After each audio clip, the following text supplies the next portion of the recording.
好多朋友出現咗頸肩腰腿痛，都係通過 X 光、CT 磁力共振嘅報告嚟診斷。今日我同大家講一講骨傷科頸椎嘅徒手精準評估，一齊嚟睇睇。頸椎前屈示現，頸向前屈，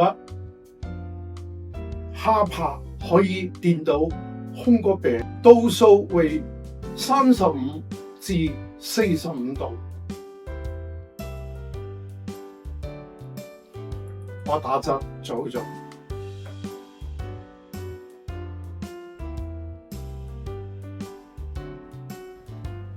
小於35度為陽性。第二，頸椎後伸示現，頸向後伸，度數為35至45度，小於35度為陽性。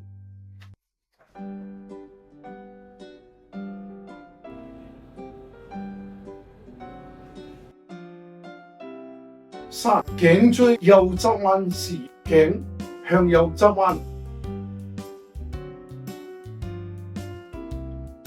度數為45度，小於45度為陽性。四、頸椎左側彎示現，頸向左側彎，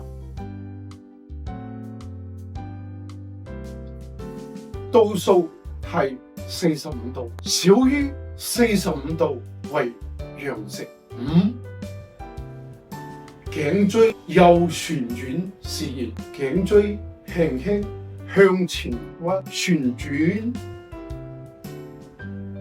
盡量下巴靠鎖骨，度數為60至80度，小於60度為陽性。六、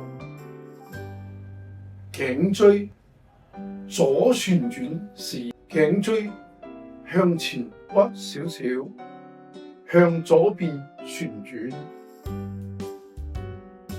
下巴盡量靠鎖骨，度數為60至80度，小於60度為陽性。